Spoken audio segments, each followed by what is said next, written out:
Imagine this, the entire human species, reduced to just 10,000 people. Our ancestors weren't conquering the world. They were desperately clinging to survival. And if not for one incredible stroke of luck, you wouldn't be watching this video today. This is the story of how humanity almost ended before it even began. 70,000 years ago, somewhere in Africa, our species faced its greatest test. Not from predators, not from war, but from a force so powerful it nearly erased us from existence forever. Scientists call it the Toba population bottleneck. I call it the day human civilization almost never happened. Today, I'll take you through the 6 critical moments that determined whether humanity would survive or disappear forever. Picture early humans 70,000 years ago. We had already developed sophisticated tools, controlled fire, and created the first forms of art. Small tribes of Homo sapiens were scattered across Africa, and some had even begun venturing into the Middle East.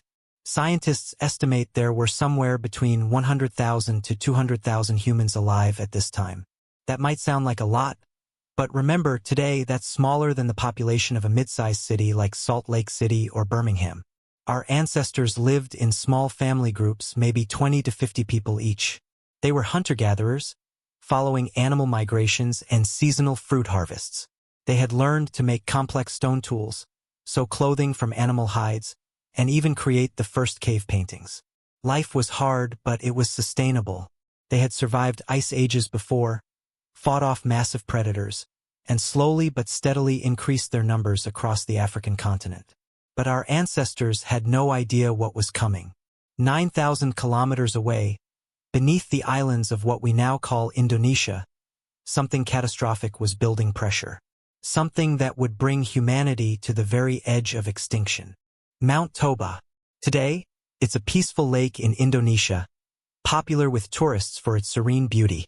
74,000 years ago, it was a ticking time bomb that would reshape the entire planet. When Toba erupted, it wasn't just any volcanic explosion.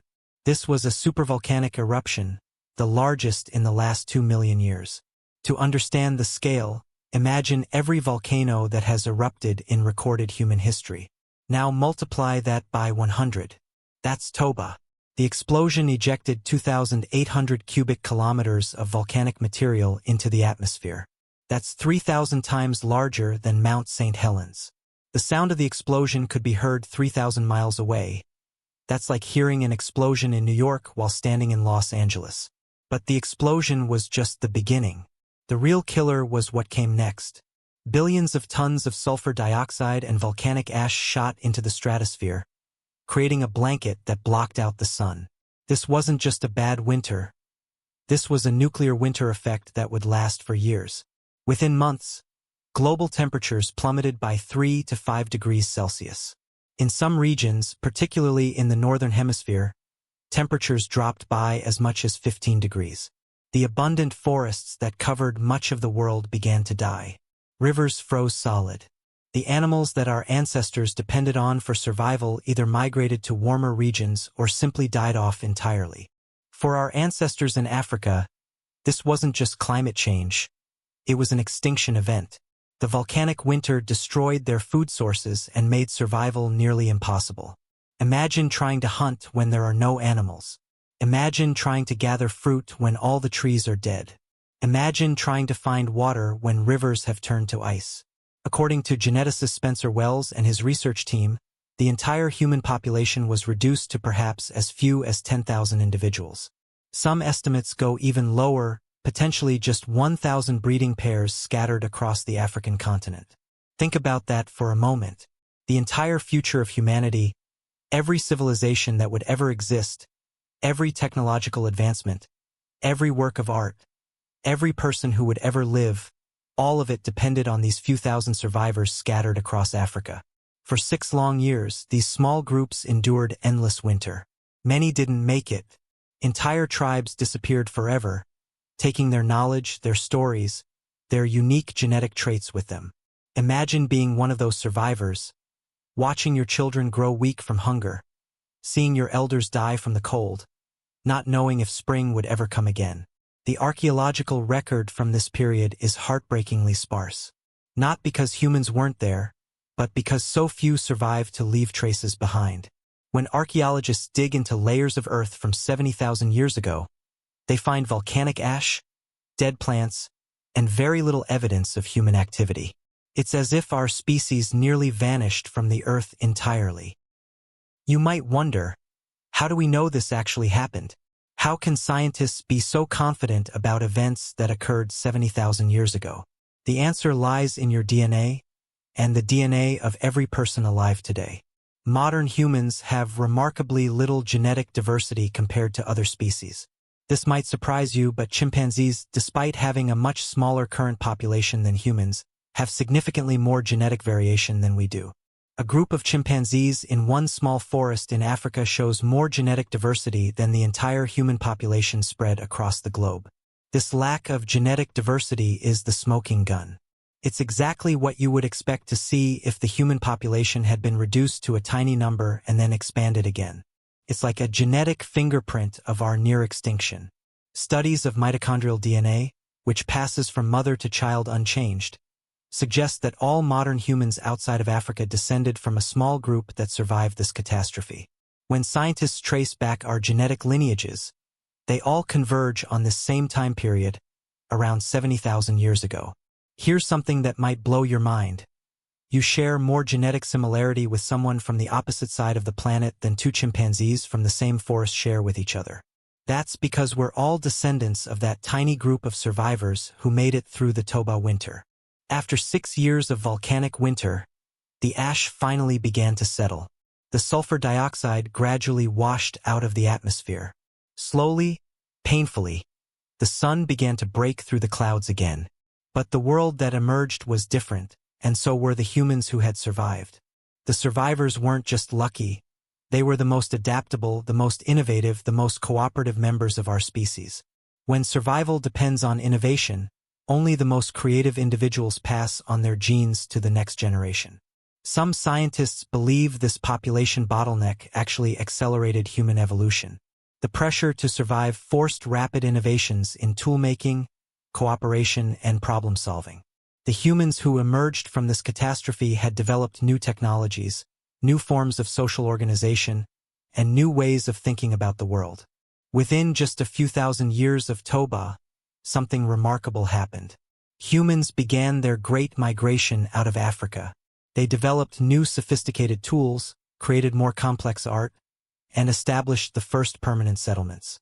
They learned to fish, to weave, to build boats capable of crossing vast stretches of ocean. Everything that followed in human history, the settlement of Asia, the colonization of Europe, the eventual journey to the Americas and Australia, all of it traces back to those few thousand survivors who refused to give up during humanity's darkest hour. By 60,000 years ago, human populations had not only recovered but were actively expanding into new territories. By 50,000 years ago, we had reached Australia. By 40,000 years ago, we were creating cave paintings in Europe that still take our breath away today. The story of Toba isn't just ancient history. It has profound implications for our world today. First, it reminds us just how fragile human civilization really is. We like to think of ourselves as masters of the planet, but a single supervolcanic eruption nearly wiped us out entirely. Today, scientists monitor several supervolcanoes around the world, including Yellowstone in the United States, which shows geological signatures similar to Toba before its eruption. While the chances of a supervolcanic eruption in our lifetime are small, the Toba event reminds us that such catastrophes are not just possible, they're inevitable on geological timescales. But perhaps more importantly, Toba teaches us about human resilience. When faced with seemingly impossible odds, our species doesn't just survive, we adapt, we innovate, and we come back stronger than before. Those 10,000 survivors didn't just endure, they laid the foundation for everything we've achieved as a species. The next time you look around at our modern world, at our cities that house millions, our technology that connects the globe, our spacecraft that explore other planets, remember that all of it exists because a small group of our ancestors refused to surrender when the world turned dark and cold. Every person you meet, every child laughing in a playground, every scientist making a new discovery, every artist creating something beautiful, they're all living proof that those ancient survivors succeeded against impossible odds. And here's something remarkable to consider. The genetic diversity we lost during the Toba bottleneck might actually have made us more unified as a species. Because we're all so closely related genetically, the biological basis for racism and ethnic hatred simply doesn't exist. We're literally all family, all descendants of the same small group of survivors. From nearly extinct to 8 billion strong. From a handful of survivors huddled around dying fires to a species that has walked on the moon and is planning to colonize Mars. The story of Toba isn't just about our past. It's about understanding the incredible resilience that lies at the heart of human nature. When things seem hopeless, when the challenges feel overwhelming, remember your ancestors who survived the volcanic winter. Remember that you carry their genes, their stubbornness, their refusal to give up even when the sky itself seemed to be falling. If this story moved you the way it moved me, I'd love to hear your thoughts in the comments below. What do you think about knowing that every person on Earth is descended from this small group of survivors? Does it change how you think about human unity and our place in the world? And if you want to hear more incredible stories from our prehistoric past, make sure to subscribe and hit that notification bell. Next week, we'll explore what happened when early humans first encountered the massive predators of the Ice Age. Creatures so terrifying they make modern lions and bears look like house cats. Remember, you're not just listening to history. You are the living proof that our ancestors' incredible struggle was worth it. You are their victory.